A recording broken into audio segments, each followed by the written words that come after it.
Shalom, everyone. Welcome. My name is Anat Bar Cohen, and I am a member of the board and the program committee of Generations After in DC. This, our third joint program with Dorot HaHemshech, the 2G group in Israel, brings us great satisfaction and joy and is extremely timely. We feel a profound connection to our brothers and sisters in Israel at this crucial time. We're connected by our family histories and by the lessons of our parents that provide insight into this painful post-October 7th reality.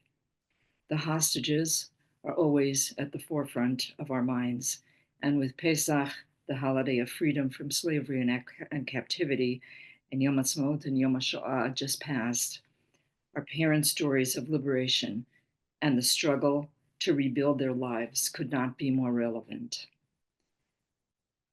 When the Allies entered the concentration camps and the survivors were freed at last, their thoughts were a heart-rending mixture of feelings, as survivor Dr. Hadassah Rosensaft so poignantly expressed. She wrote, "Soon the euphoria and hysteria were over. There was joy, yes, we were free, the gates were open. But where were we to go? The liberation had come too late, not only for the dead, but for us, the living, as well. We had lost our families, our friends, our homes. We had no place to go, and nobody was waiting for us anywhere. We were alive, yes, we were liberated from death, from the fear of death, but the fear of life started." Many of us are familiar with the song that's so well captured by these words and was on every survivor's lips. V'ahin zolech gein. Where in the world can I go? Our next musical piece is a Yiddish classic, V'ahin zolech gein, Where Shall I Go?, which became the unofficial anthem of many Jews who suffered both during and after the Shoah. Composed by Oster Struck and Igor Korntower, who was murdered in Auschwitz. After the war, my parents spent 4 months in a displaced persons camp in Landsberg, Germany. They often told me that this song was sung in their DP camp, where many Jews felt stranded, belonging nowhere, and unwanted. V'ahin zolech gein. Tonight will be performed by Shai Abramson, cantor of the IDF, accompanied by survivor Hank Brud. We will be accompanied behind them by the IDF choir conducted by Maestro Ofer Sobel.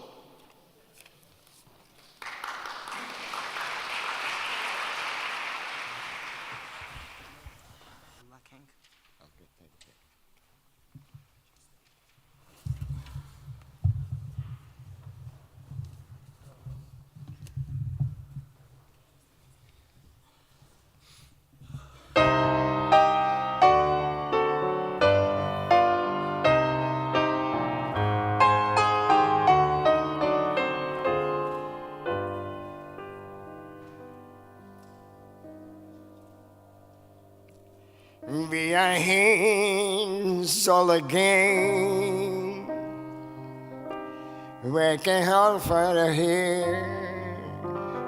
V'ahin zolech gein, jede Tisch vermacht von mir. Sei auf links, sei auf rechts, und also in jeden Land. Als v'ahin zolech gein, heißt mit mir bleiben stehen, Haschkevernu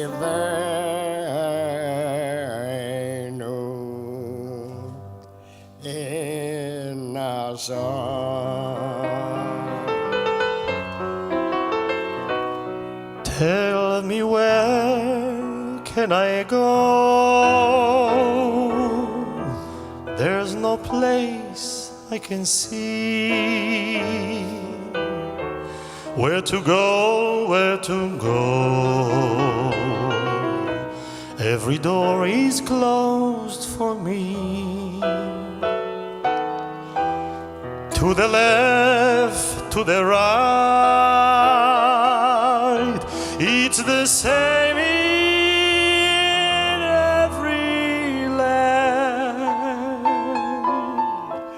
There is nowhere to go, and it's me who should know. Won't you please understand?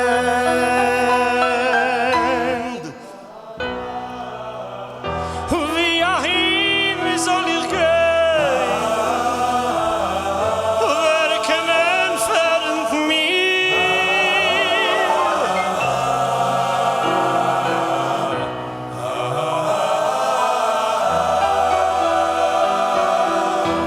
To the left, to the right,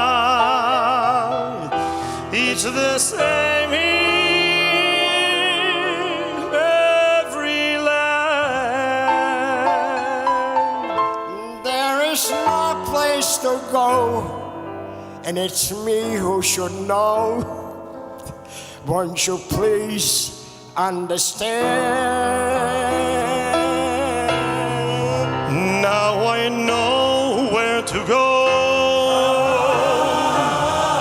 where my folks proudly stand. Let me go to that precious promised land. No more left, no more right. Lift your head and see the light. I am flesh, for I'm free. I am proud, No can you more see? wandering. No more wandering for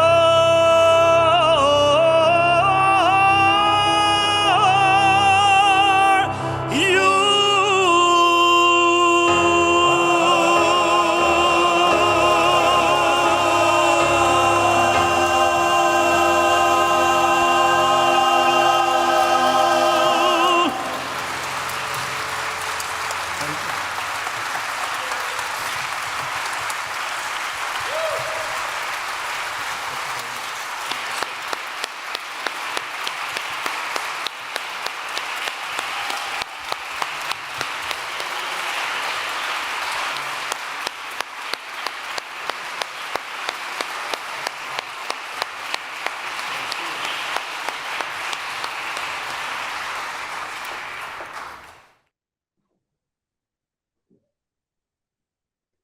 And that was incredibly moving. For the next 20 minutes, we will be hearing from Professor Hannah Jablonka from the Ben Gurion University of the Negev. She pioneered in the research field dealing with the survivors of the Shoah in that post-war era, 1945 and on. In her research, she has emphasized the resilience and activism of the survivors that was so instrumental in the building of the State of Israel. She's the author of several books and many papers. The link to her fuller bio can be found in the chat. We're honored to hear your insights, Professor Jablonka, which will set the stage for our discussions that will follow. Each of you has been assigned to a small group and facilitator for those discussions, and that will happen automatically. But first, I'm very happy to present Professor Jablonka. Thank you. And good morning to you and good evening to the Israelis. I understand there are a couple of them here. As I was assigned very strictly for 20 minutes, I'll go straight ahead and not before telling you that this is shreds. These are shreds of a unique story of immigrants, a unique story of a successful immigration, unlike any other immigration that I know. And it relates mostly to the survivors who chose to immigrate to Palestine and later on Israel. It's been told in a very, very tense and moving and loaded context, as the Israelis are feeling and quite perplexed towards analyzing or equating their situation today with that of their parents and grandparents for others. I also think that maybe all the Jews in the world is going through an earthquake. Things we never thought will be heard are being heard again. And it's quite perplexing to feel that the Jewish state is blamed for performing genocide. Everything is turning upside down, and this is the context. Besides which, I have to add that the event of October 7th is an ongoing event. It hasn't ended yet. So all I will say is within these limitations, I will be more clever once this event is over, and I could say more with an exclamation mark. So my talk to you will have 4 parts. The first one, I'm trying to crack the essence of darkness, and then I will go through the growing light, ending up with a big light, which is actually, I think, the main source of the empowerment of our parents, my parents and your parents, I saw you, and the grandparents of our children and grandchildren. So let me start. I'll just put up my, my presentation.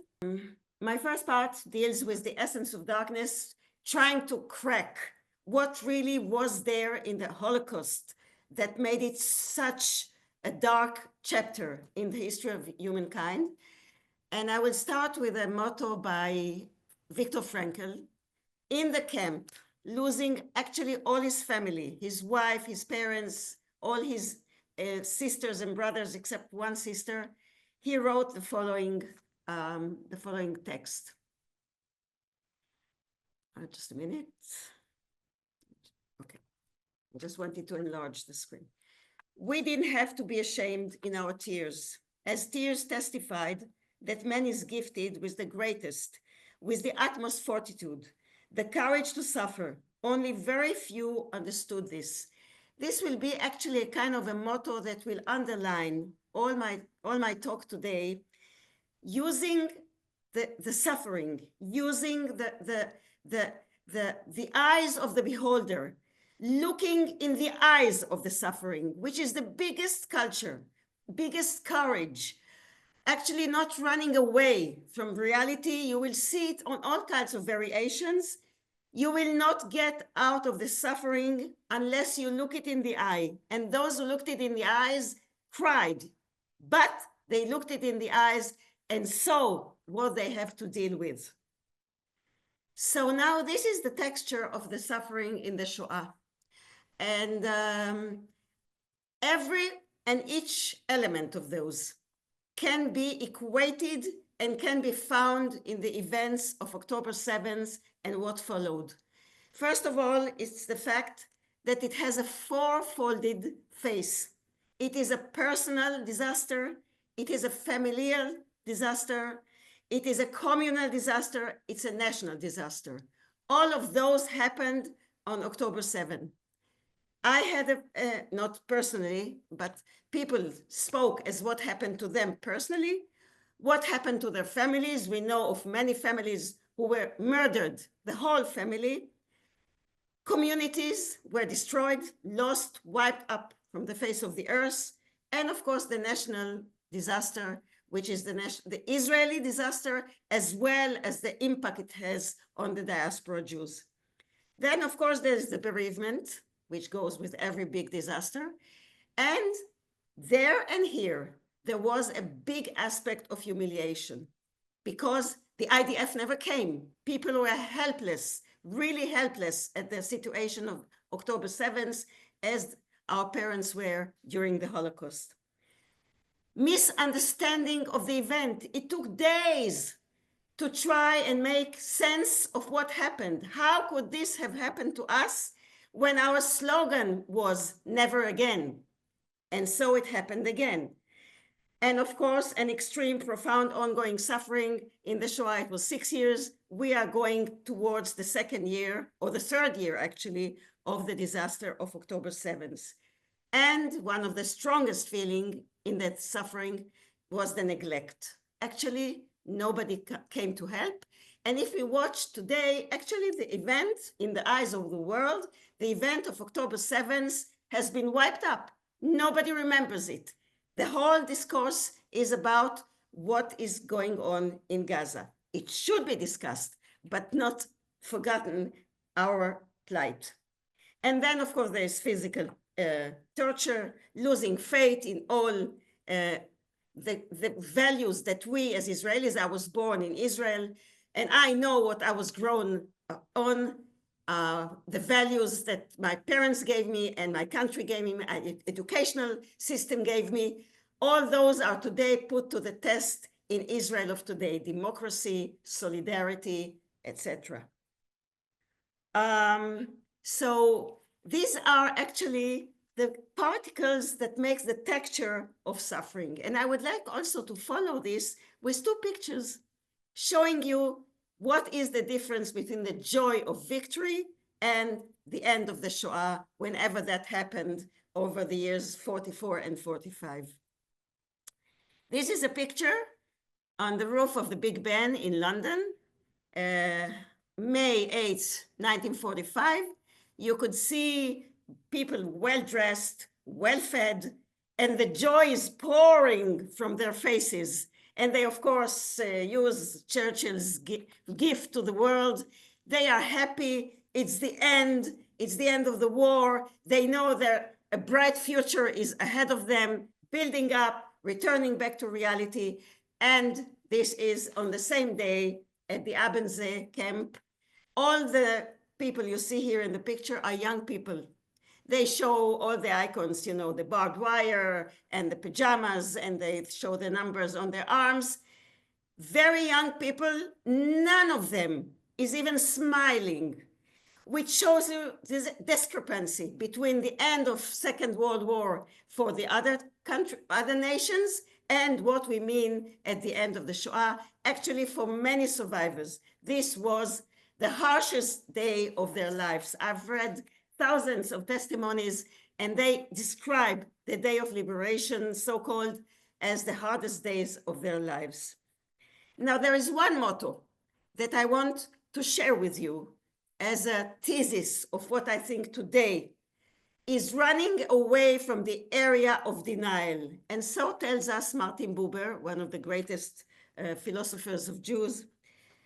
The inner, I'm taking off some parts of my lecture, the inner salvation cannot be bought unless we stand and stare at the lethal face of the truth. And one face of this lethal face, we have to look it in the eye. As bad as it is this, I will just give you the numbers, is the number that from 1 million children who lived in Poland before the war, only 28,000 survived. This is a little fact. How do you live with such numbers? How do you have the courage and the strength to go on living? And I will follow this with one text that was given by Itzhak Zuckerman on January 17, when Warsaw was liberated. And he is talking about his feelings. Now, let me tell you, he by that time knows already that the Warsaw community does not live anymore. And around him, the very celebrating Polish people. And he and Sylvia, his wife, not by marriage, but his wife, go to the street. All his family in Vilna were killed in Ponar. I mean, every one of them is a disaster that would kill a normative person, but nothing happened to him until that moment. And look at the center part of this remembrance. I remember vividly the day when the dog Tzivia and I went to the square. We saw the Soviet tanks and the tank men on the pinnacles, that their faces were solid black from the soot, and around them everyone was gleeful, women, children, and men blowing kisses and flowers. And suddenly, for the first time, I felt like I could not stand. So this is actually ground zero of the survivors. Where did they go from this place? We would understand if it would be despair, but this is not what happened, and this is the huge astonishment.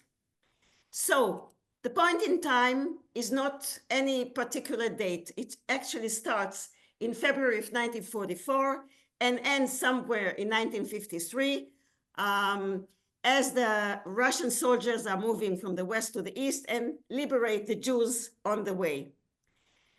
Is it the beginning or an end? If it would have been a despair, it would probably be the end, but it was the beginning. And the question and the issue at stake is the ongoing existence of the Jewish people. This is actually what it is all about. Shall the Jewish people still go ahead, or it's the end of the Jewish people? Now, there are a couple of points of view of what happened, and I will show you only two due to the shortage of time.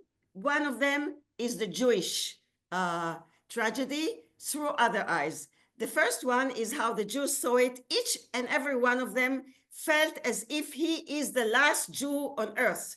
Zuckerman writes it in his testimony, but I didn't read it to you.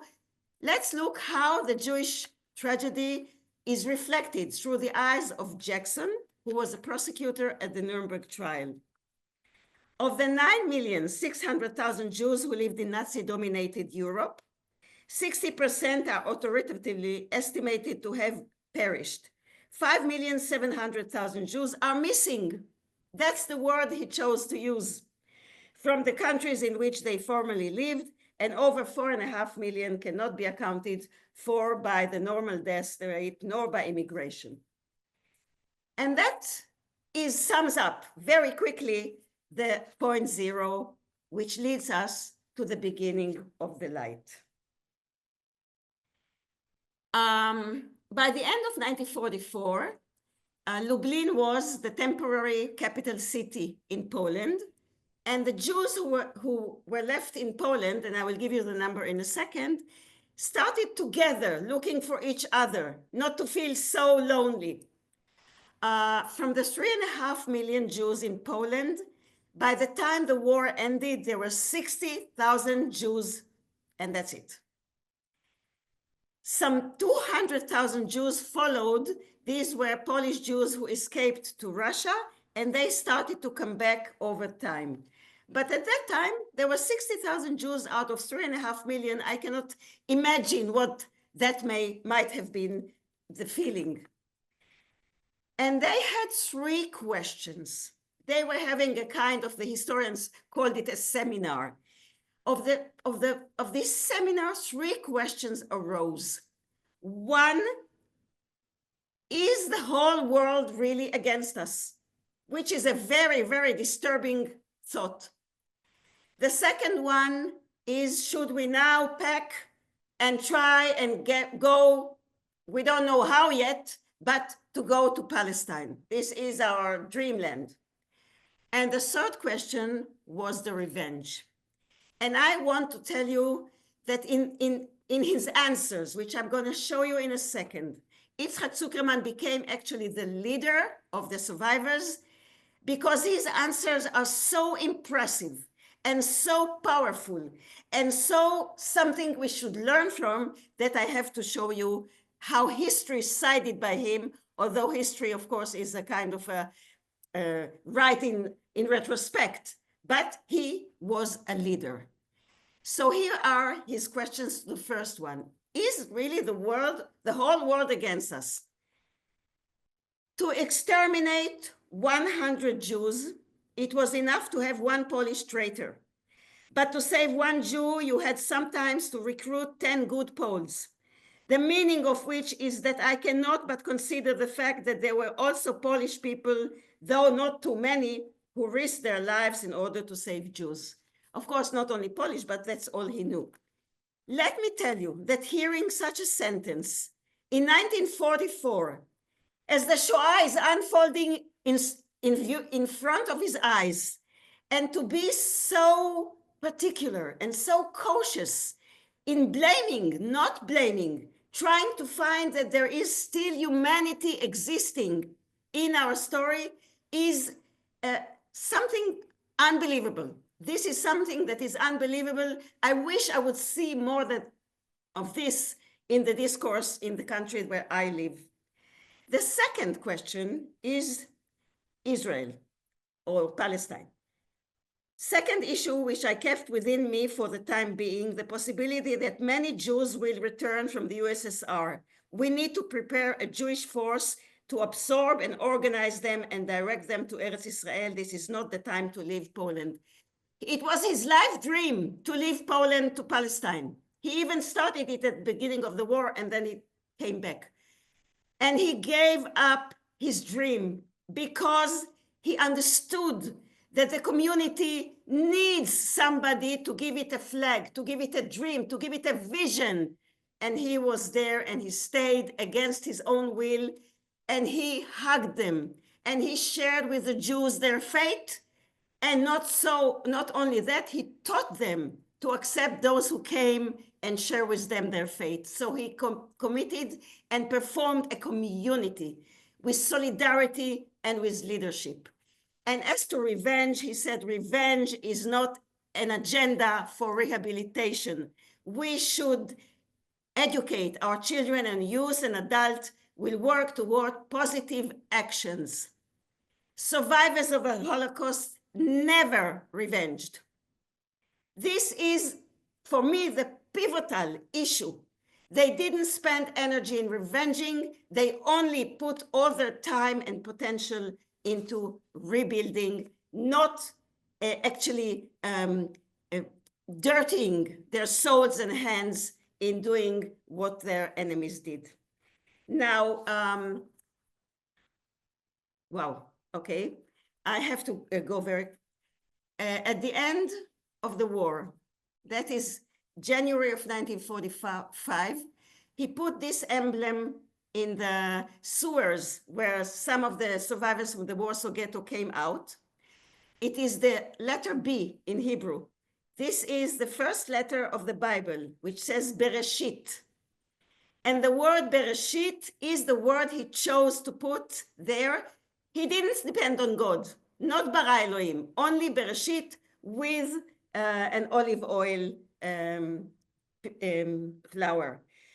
Let me tell you that in the word Bereshit, what God said and what is entailed in it is the decree, let there be light.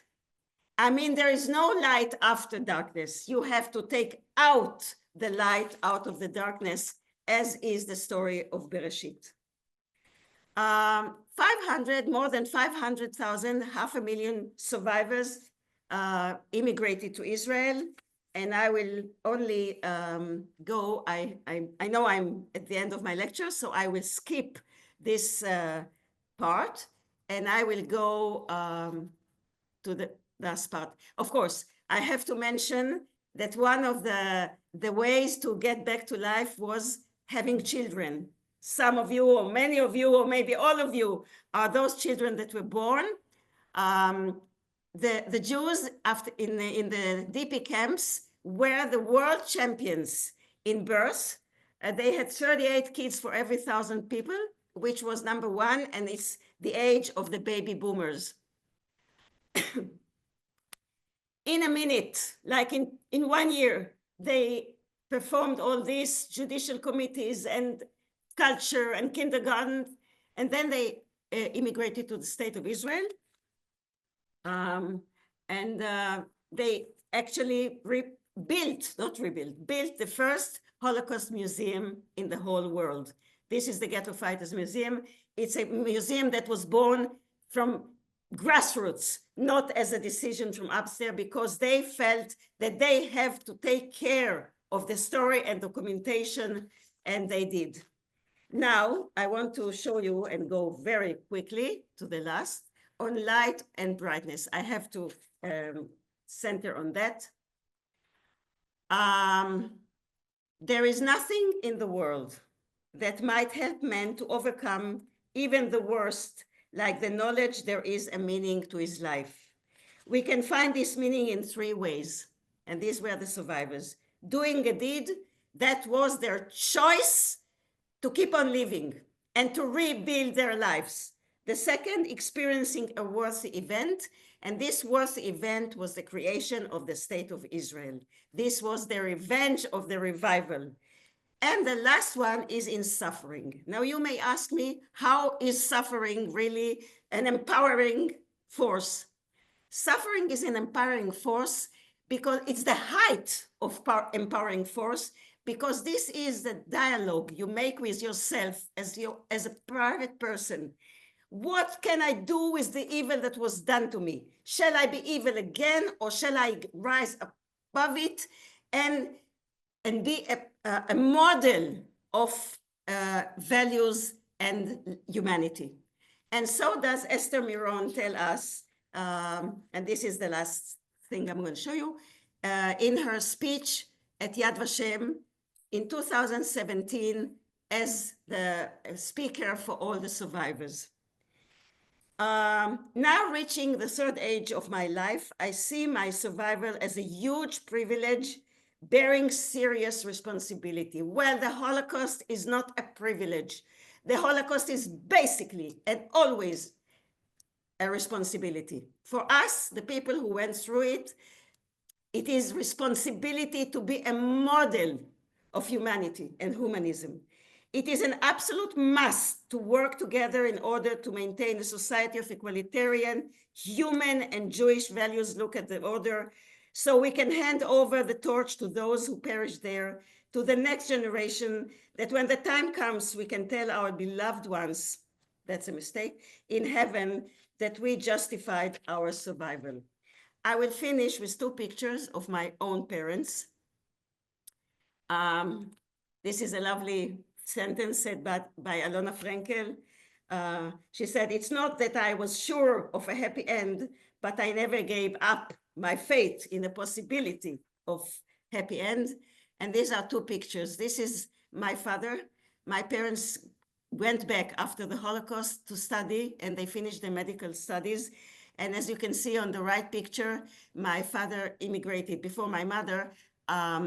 He immediately went to Rosh Hashanah and he treated the Yemen Jews who came from Yemen. And this, I love to show you the left picture. I found it after my mother died. She was 107 when she died. This picture, I looked at it, I looked at the other side to see what year is it. She wrote what year it is. It was 1946, and what she wrote on the picture is, "Here I study again." The whole community stood behind her, and she finished her medical studies in spite the Holocaust, or maybe as a reason, and she immigrated to Palestine, and she became also a very good leader. She opened all the medical services for the Bedouins in the Negev. And last but not least is our living legacy, which is a beautiful document you should read, and it ends up with the words of this. From Har HaZikaron in Jerusalem, the words of Rabbi Hillel need to ring out loud and clear. What is helpful to you, do not do to your fellow human beings. This is our legacy to the world. This is our legacy to the next generation. 2002, the last meeting of survivors from all the world. And this we should take in our pockets. It's a responsibility, not a privilege. And the morals that the survivors found in their hearts after what they have been through, this is the big empowering power they gave us. 150,000 survivors signed this document. I thank you, and I'm sorry I made it so quick, but that was the deal. Thank you so much, Professor Jablonka. We will just have to invite you back to give a much fuller story. That was riveting. Thank you so much. So now all of us will be, each of you will be automatically sent to your discussion groups, and then automatically you will be returned to the large group after 1 hour. And you will be discussing these two quick key questions. What were the personal characteristics and external circumstances that our parents drew on to help them rebuild their lives? And number two, what lessons can we take from their experiences? After 1 hour, we will reconvene to hear the facilitators summarize the 2 or 3 most salient points that were raised during the discussion. So we wish you an excellent and meaningful discussion, and see you back in an hour.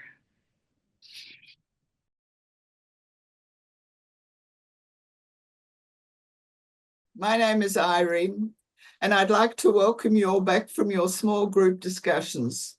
We are looking forward to hearing each of the facilitators share a couple of the major points that arose in the groups. I will call on each facilitator in turn. Just remember that summaries need to be quite brief in order to accommodate all of them. Rachel, please. Is Rachel here? I am. I'm just trying to, can you hear me? Yes. Yes. Okay, then I'll start. I don't know what happened in other groups, but I think I can speak honestly. Rachel Miller. Is that Yeah. right? Yes. Okay. So I speaking very honestly for our group, we had such a dichotomy of experiences with our parents in our group. Two of our members had parents who seemed to be able to move on and to raise their families with love and hope and hardworking and really very functional families, lots of love in the house. And the rest of the group had very difficult families. They were a lot of the marriages were the wrong marriages. They were married too quickly in the DP camps, very desperate, and didn't work well. People did speak of values that were helpful that they took away. The need to be hardworking and to do well in anything that you did. The family was very important. Language was another issue that came up over and over again. Families who had difficulties with language wherever they moved, they had seemed to have had a much harder time. So the folks who came and talked today spoke about very honestly in our group was a lot of difficulty and and and needing to take what they experienced and try to make a life for themselves from that. It wasn't quite what I expected, and I hope that's as helpful as I can be summarizing.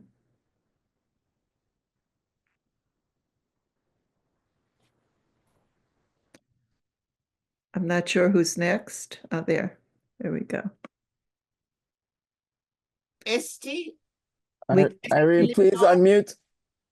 I've just undone it. There's something. Okay, we can hear you now. Okay. Esty, No, Lidor, are you with us? Esty did not lead a group. Can you call on the next facilitator? Sippy, did you lead a group?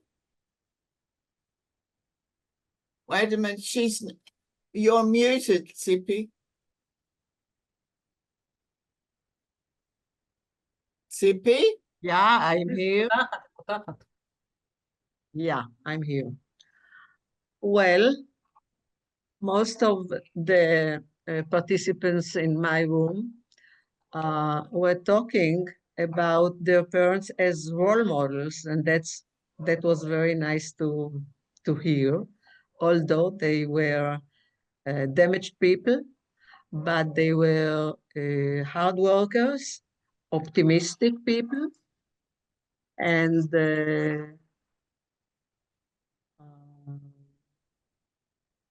full with pride and lovable.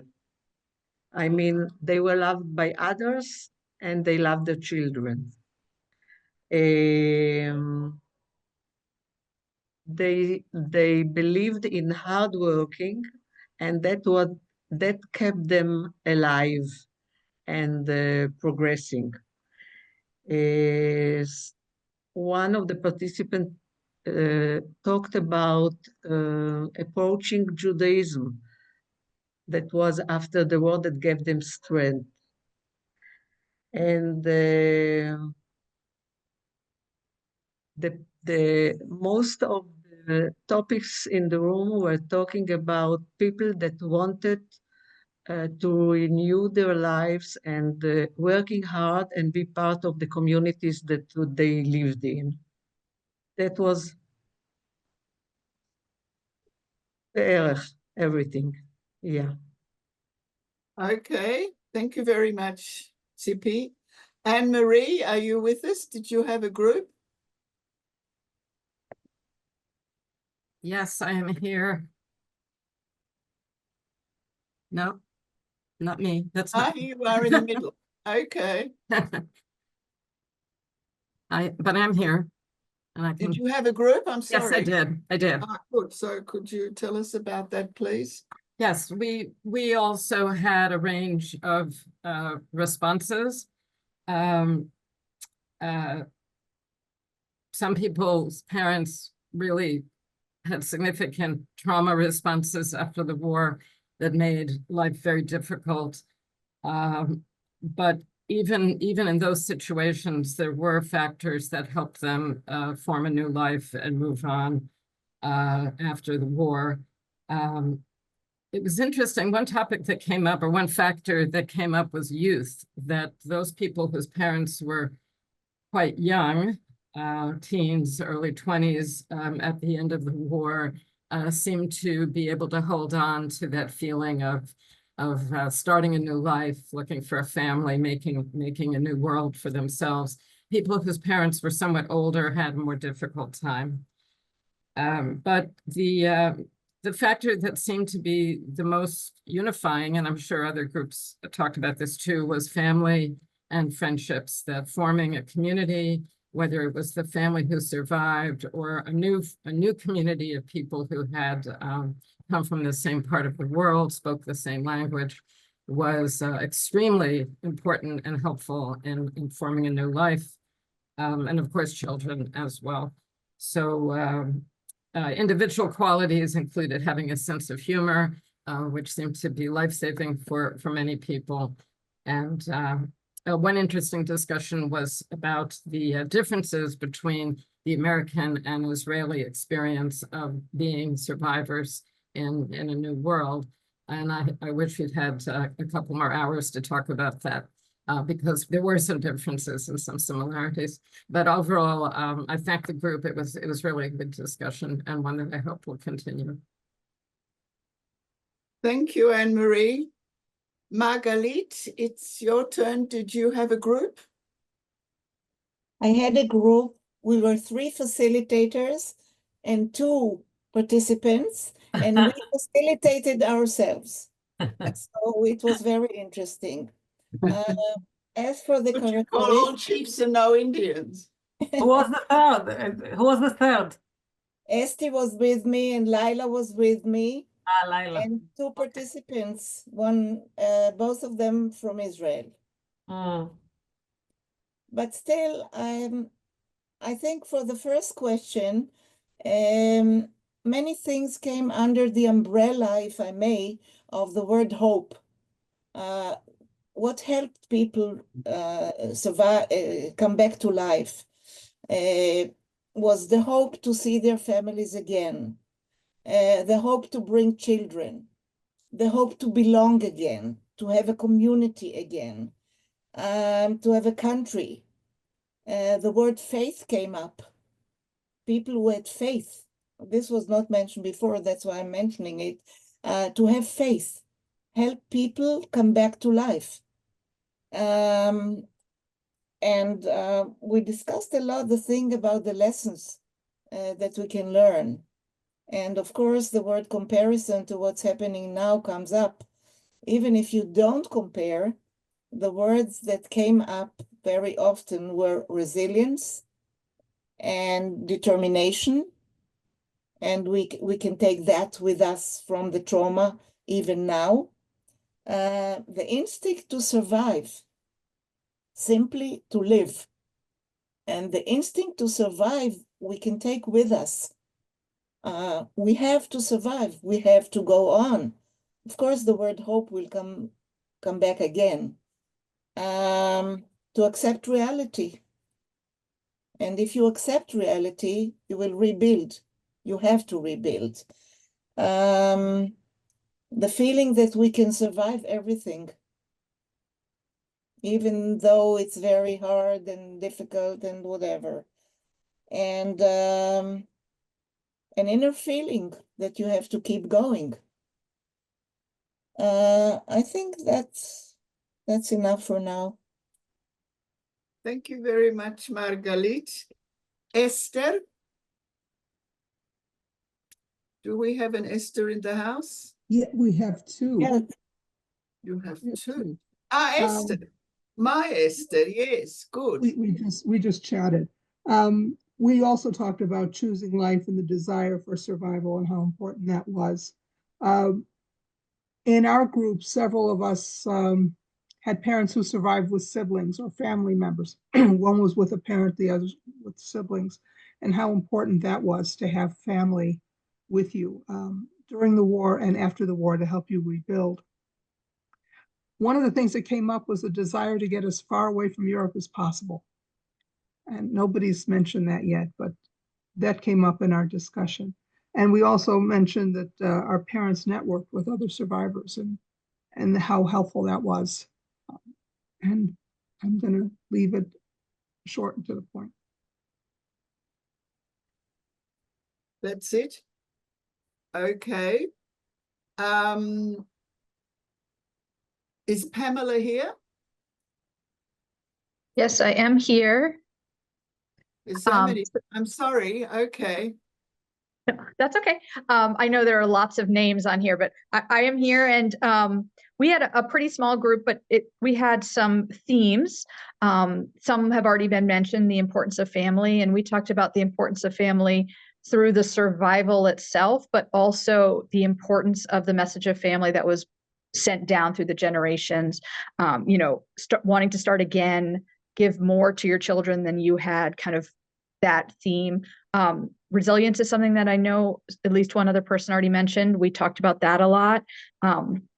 Resilience in the survivors, but also what they taught us about resilience, that we can live through horrible things, that we don't need to wallow in our past. We can continue to move forward. We also talked about what we feel is our either burden or responsibility. I think we kind of landed on the term responsibility more than burden, but what do we do with this information? What do we do with this history? How do we involve our family? But specifically, how do we continue to tell our story and our family story so it doesn't get lost and so that others can know the experience? So those were the big themes that we talked about. So thank you. And thank you to my group. Anat, please. Thank you, Pamela. Anat? Yes, I'm here. We talked and it was very interesting, and we were a party of 4, and we were talking about the obstacles and of the new life that the survivors had to rebuild in the States or in Israel.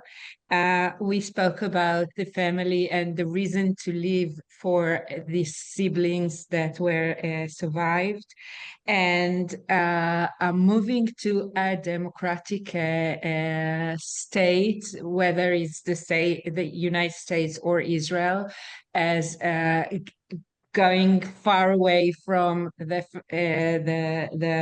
communist or fascist regime. And we spoke about the thing that they had to live. Life happened. They had to build a family to support the family. And another interesting thing that was brought is that their ability to survive gave them the notion that they can be optimistic and manage and go through life better because they had the experience of surviving. And that's sum it all. And last but not least, Charlie, you're muted. Okay. Okay, so we had a wonderful group, I think, and one of the things that people learned, our survivor parents were role models for us. They were, in spite of everything, they survived. Their resiliency, not being alone was an important theme. One of our group was mother was with her two other sisters. Another one had was a sister who took care of a younger sister. Having purpose in life and having strength to go on with life was a very important theme. And we also talked about the importance of speaking out for those who cannot speak out, that we know what suffering is like, and we have to be a moral conscience for the world. We talked about this being positive.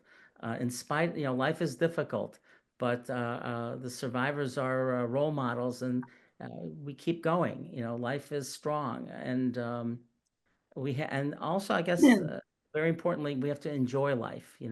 Life is, we have to really, and we had one Israeli man who talked about ein breira. We have to go on with life, and we have to enjoy life. Let's not forget that we have to enjoy life.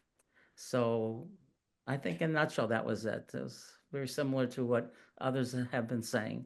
So, okay. Thank you very much for sharing your insights. That was extremely interesting. Anat, back to you. Okay, thank you. Thank you, Irene. Thanks to the facilitators in the groups. That was really wonderful. Thank you. To close the program, we're going to listen to a song called Keren Shemesh, Sunbeam or Ray of Sunshine, a song that the returned hostage Sagi Dekelchen sang during captivity that really helped him stay alive. He sings this song to his children after he was released, and he prefaces it with these words: "I am not a singer. I am a father who sings. Music has accompanied me throughout my life, and in particular this past year and a half that I was in captivity. I would sing to myself in my head all day long. At night, I would sing and explain to my daughters the significance behind our special songs. In the morning, I would get up, go to the corner of the room, play songs in my mind, and dance to these quiet love songs, and even add movement to them. After I was released, I understood that writing songs was not really writing a farewell letter. Just 2 weeks ago, I wrote for the first time on a piece of paper and sang with my voice out loud. My daughters always loved the song Keren Shemesh. They would sing it in the car, in the living room on Friday nights, and now here. And so finally, after 71 Friday nights of isolation, I am here with them in the living room and singing with them. Towards the end of the song, he speaks again and basically implores us to be kind to one another, to seek the sun. To those still in captivity, he says, be strong. Your souls need this. Your bodies need strong souls. So wipe your tears and sing. And here is Keren Shemesh. אל תלכי, קרן שמש, לא נגמר לנו היום. למה את מסתתרת עננים בכל מקום. אל תבכי כמו הגשם, לא חבל על הדמעות. יד חמה מבקשת לחבק אותך שעות.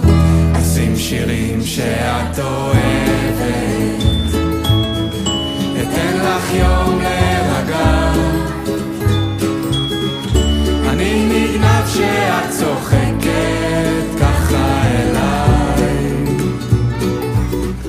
תגידי מה את מבקשת, שלא יהיה לי שום תירוץ.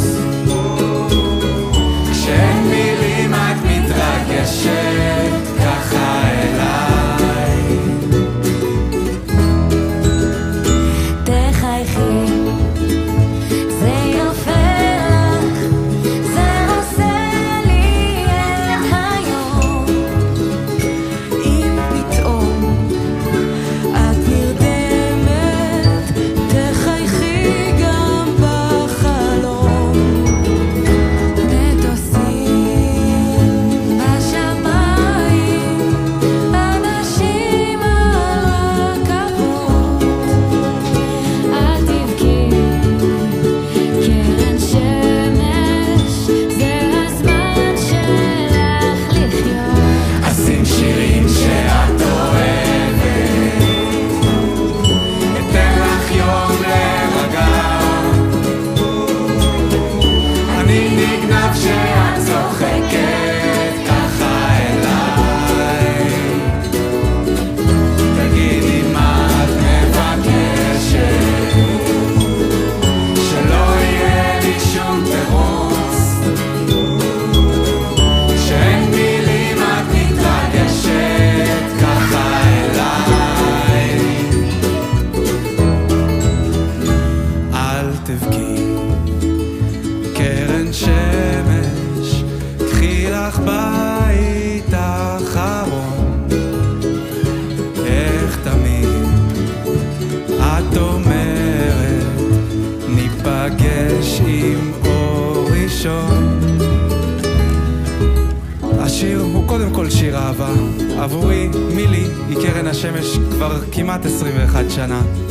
מאז ברי, גלי, שחר המזל הצטרפו והפכו את השמש לגדולה עוד יותר. הן מקור האור, החום והחיים עבורי. אל תלכי קרן שמש, אעשה הכל כדי שתישארי. עשיתי הכל כדי שתישארו. וגם למרות כל המרחק והבדידות והנתק, כל יום הרגשתי איך אני אוהב אתכם יותר ויותר ויותר ויותר. השיר הוא גם שיר תקווה. קרן השמש מגרשת את החושך, השמש מראה לנו את האופק, השמש מראה לנו את האור, את החיים, התקווה. לי לקחו את השמש למשך 498 ימים, אבל בחרתי שלא לשחרר. שרתי ודיברתי עם השמש כל יום. כשחזרתי גיליתי כמה השמש, התקווה, הייתה גדולה. בזכות מילי, המשפחה, החברים וכל עם ישראל, אני פה היום. מבקש מכל מי ששומע אותי, אל תאבדו תקווה. שלחו כל יום חום ואהבה, תאמינו לי שזה חודר עד בטן האדמה. ולחברים שלי שלא רואים את אור השמש שם בשבי, תהיו חזקים. הנפש שלכם צריכה גוף חזק, הגוף שלכם צריך נפש חזקה. תנגבו את הדמעות, לכו לפינה של החדר ותשירו איתי. אל תלכי קרן שמש, לא נגמר לנו היום. למה מסתתרת עננים בכל מקום? אל תלכי קרן שמש,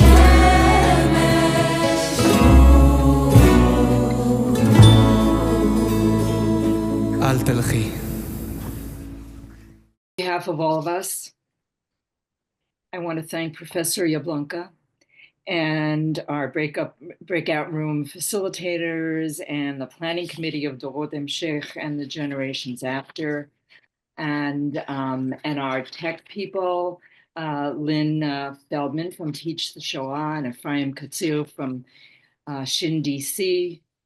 And thanks to all of you for joining us today. Everyone who registered will receive a link to the recording of the program's large room portions on our YouTube channel within a few days.